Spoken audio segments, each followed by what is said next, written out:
Neuralink Elon Musk की neurotechnology company है जो आज के समय में ब्रेन और मशीन को जोड़ने वाली सबसे क्रांतिकारी परियोजनाओं में से एक मानी जाती है। हालांकि न्यूरालिंक का प्राथमिक लक्ष्य शारीरिक अक्षमता वाले लोगों को सहारा देना है, लेकिन इसका गहरा रिश्ता चेतना कॉन्शसनेस से भी है। न्यूरालिंक जिस तरह से मस्तिष्क और मशीन के बीच डायरेक्ट इंटरफेस बनाने की कोशिश कर रही है, वह चेतना की प्रकृति, उत्पत्ति और व्यवहार को समझने में एक नया युग शुरू कर सकती है। न्यूरालिंक के जरिए जो प्रयोग हो रहे हैं, वे केवल तकनीकी नहीं हैं, वे मानव अनुभव, आत्म जागरूकता और चेतना के विज्ञान की सीमाओं को चुनौती देने वाले हैं। अब आइए विस्तार से समझते हैं कि न्यूरालिंक का चेतना से क्या संबंध है और इसके प्रोजेक्ट किस दिशा में काम कर रहे हैं। भाग 1, चेतना कॉन्शसनेस और न्यूरालिंक का इंटर रिलेशनशिप्स। मनोविज्ञान और न्यूरोसाइंस की दृष्टि से चेतना मस्तिष्क की उस क्षमता को कहा जाता है जिससे हम अनुभव करते हैं।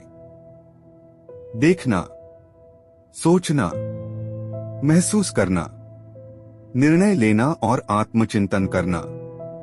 अब तक चेतना को मस्तिष्क में चल रहे अरबों न्यूरॉन्स की गतिविधियों का समुच्चय माना गया है। न्यूरालिंक का चिप, जिसे लिंक कहा जाता है, ठीक इन्हीं न्यूरॉन्स की गतिविधियों को रियल टाइम में रिकॉर्ड करता है और उनमें विद्युत सिग्नल भेज सकता है। यानी यह तकनीक न केवल मस्तिष्क की गतिविधियों को समझ सकती है, बल्कि उनमें हस्तक्षेप भी कर सकती है। चेतना को समझने के लिए यह बहुत महत्वपूर्ण है, क्योंकि पहली बार हमारे पास ऐसा उपकरण है जो सीधे चेतना की प्रक्रिया में झांक सकता है। भाग 2, न्यूरालिंक के चेतना से संबंधित संभावित प्रयोग। नंबर 1, चेतना की न्यूरल संरचना को मैप करना। न्यूरालिंक का एक मुख्य वैज्ञानिक लक्ष्य यह है कि वह मस्तिष्क में सक्रिय न्यूरॉन्स के पैटर्न्स को इस तरह रिकॉर्ड करे जिससे चेतना से जुड़े अनुभवों को मैप किया जा सके। जैसे कि जब कोई व्यक्ति दर्द महसूस करता है या जब वह ध्यान करता है, तब मस्तिष्क के कौन कौन से क्षेत्र सक्रिय होते हैं और किस तरह की तरंगें ब्रेन वेव्स उत्पन्न होती हैं।